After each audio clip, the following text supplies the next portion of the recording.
육지와 바다가 만나는 곳, 바로 연안이죠. 우리에게 정말 중요한 공간인데요. 근데 지금 이 소중한 공간이 기후변화나 여러 개발 때문에 아주 큰 압박을 받고 있거든요. 그래서 오늘은 이 문제의 핵심을 제대로 파고들어서 과학적인 데이터를 가지고 우리 해안을 어떻게 지킬 수 있을지 그 새로운 방법을 한번 살펴보겠습니다. 사실 하구나 연안은요, 그냥 멋진 풍경 그 이상이에요.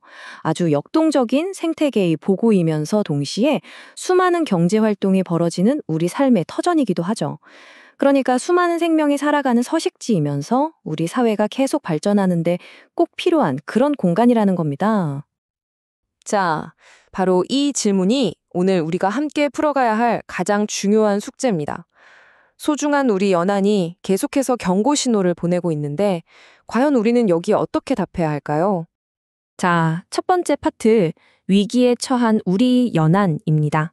마치 의사가 환자의 상태를 꼼꼼히 살피듯이 지금 우리 연안이 겪고 있는 문제들이 뭔지 그 증상부터 하나하나 짚어보도록 하겠습니다. 이 숫자 한번 보세요. 3조 1,900억 원. 이게 지난 10년 동안 태풍이나 홍수 같은 기후 재난 때문에 우리나라가 입은 재산 피해액입니다. 이게 뭘 의미하냐면요. 기후위협이라는 게 이제 먼 미래의 일이 아니라 당장 우리 주머니에 직접적인 영향을 미치는 아주 현실적인 문제라는 거죠. 여기서 좀 흥미로운 지점이 있어요. 조기 경보 시스템 같은 게 잘 발달해서 다행히 재해 때문에 목숨을 잃는 분들은 줄어들고 있거든요. 그런데 이 그래프를 보시면 경제적인 손실액은 정말 무섭게 치솟고 있습니다.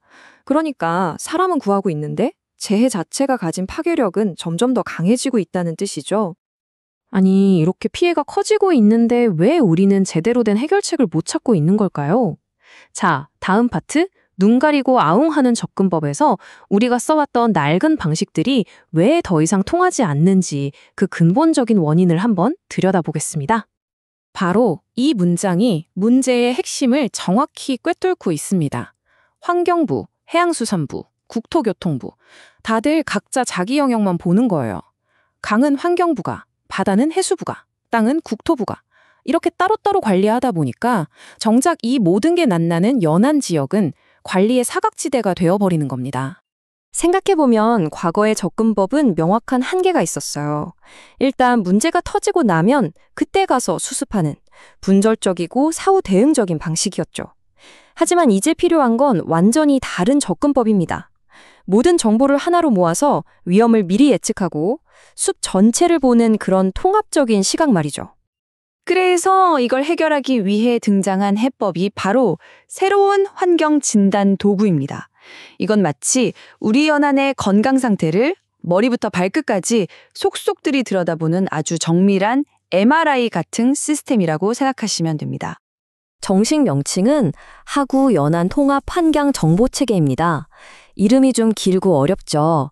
10대 말에서 재해 위험은 어떤지, 생물은 얼마나 다양한지, 오염 수준은 어떤지, 개발은 얼마나 됐는지 이렇게 여기저기 흩어져 있던 모든 데이터를 한 곳에 싹 모아서 우리 연안에 대한 종합 건강검진 리포트를 만들어주는 거대한 과학 정보 시스템이라고 할 수 있습니다.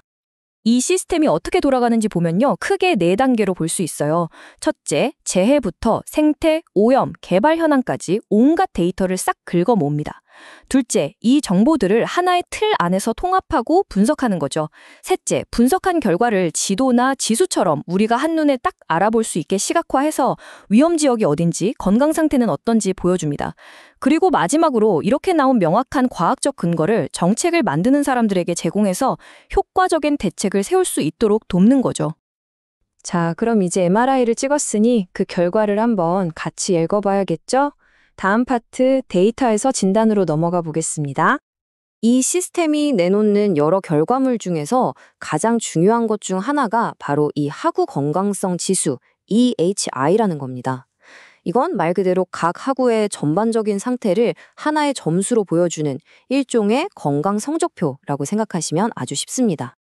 자, 이 표는 EHI의 여러 항목 중에서도 연안 재해 건강성 지수, 그러니까 재해에 얼마나 잘 버틸 수 있는지 그 회복력을 보여주는 점수입니다.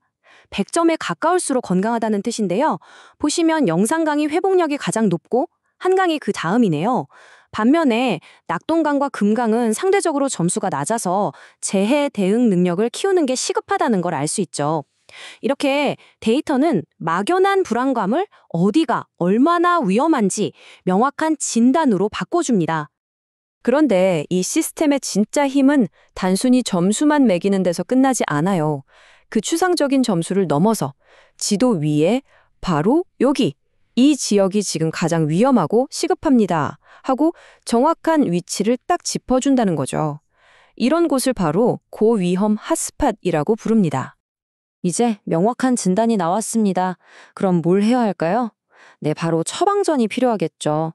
마지막 파트에서는 회복력 있는 연안 만들기를 위한 미래의 처방전을 한번 살펴보겠습니다.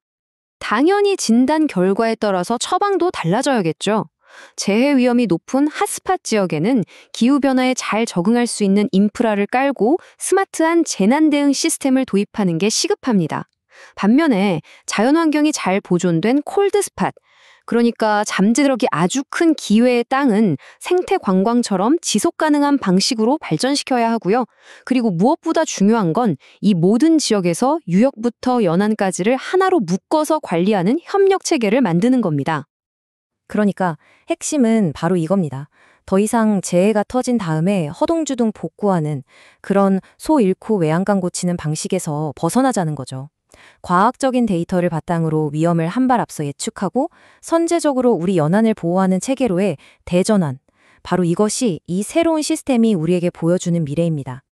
데이터는 우리에게 위험이 어디 있는지 경고하면서 동시에 기회가 어디 있는지도 알려주는 아주 정밀한 지도를 보여주고 있습니다. 이제 이 선명한 지도를 우리 손에 들고 있어요. 과연 우리는 이 지도를 보고도 예전처럼 땜질식 처방에 머무를 것인가? 아니면 지속 가능한 미래를 위해 근본적인 수술을 감행할 것인가? 이제 그 선택의 기로에 우리가 서 있습니다.